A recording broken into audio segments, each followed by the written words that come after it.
સ્વાગત છે તમારું મારા આજના નવા બ્લોગમાં। તો જો અમે બનાવીએ ગાજરનો હલવો। તમે બધા ખાઓ શિયાળામાં બને ગાજરનો હલવો તો પ્લીઝ કોમેન્ટ કરજો।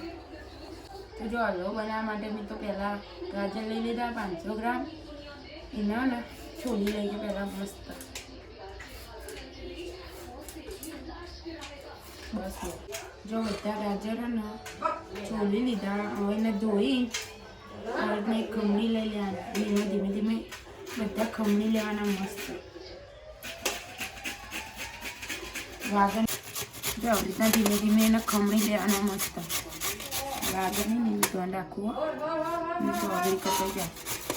જો બધા ગાજર છીનાઈ જાય એટલે એના અંદરના આવી રીતના રસ હોય એ નીકાળી લેવાનું અને એને એક વાટકામાં ભેગા કરી લેવાના।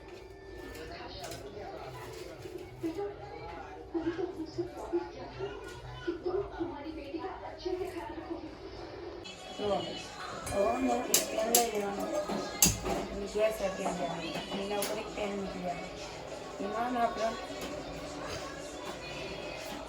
थोड़ा देसी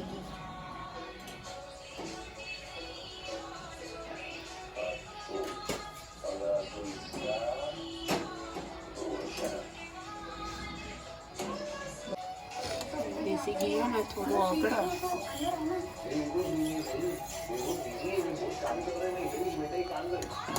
थोड़ू गरम थी जाए એટલે એમાં આપણે કાજુ નાખી દેવાના।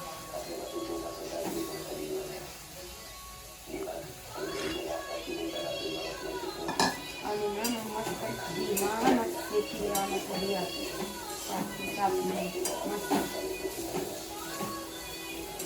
જલ્દી જો ઘી ગરમ થઈ જાય એટલે એમાં આપણે ગાજર નાખી દેવાના ખમણીના અને થોડા સોફ્ટ થઈ જાય ત્યાં સુધી શેકી લેવાના 5 થી 7 મિનિટ। તમને લાગે થોડા સોફ્ટ થઈ ગયા ગાજર થોડા સોફ્ટ થઈ જાય ને મસ્ત પડી જાય એટલે એમાં આપણે 500 ગ્રામ દૂધ નાખી દેશું।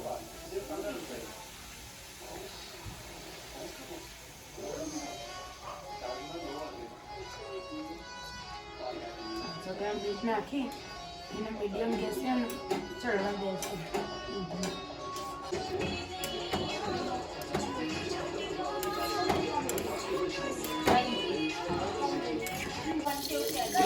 ધીમે ધીમે ગેસીને ઉકળવા દેવાનું મસ્ત એટલે ગાજરે ચડી જાય અને દૂધે મસ્ત ધીમે ધીમે એનો માવ થાય। જો આવી રીતના દૂધ બળી જાય એટલે પછી એમાં આપણે જરૂર હોય ને એ મુજબ ખાંડ નાખી દેવાની। એમાં ને 1 કપ ખાંડ નાખવું 1 કપ ને 1 મુઠ્ઠી અને એને ધીમા ધીમા ગેસે પાછું બળવા દેવાનું।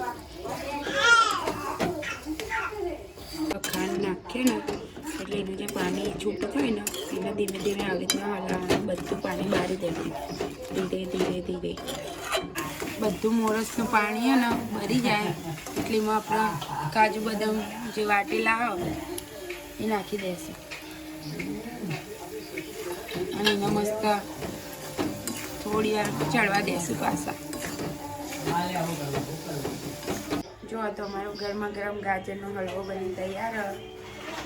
તો ચલો બધા ખાવા અને તમારે ઘેર બનાવો તમે શિયાળામાં તો કોમેન્ટ કરજો અને જો અમારી રેસીપીનો બ્લોગ તમને ગમ્યો હોય તો લાઈક શેર સબસ્ક્રાઈબ અને કોમેન્ટ કરજો। જય માતાજી।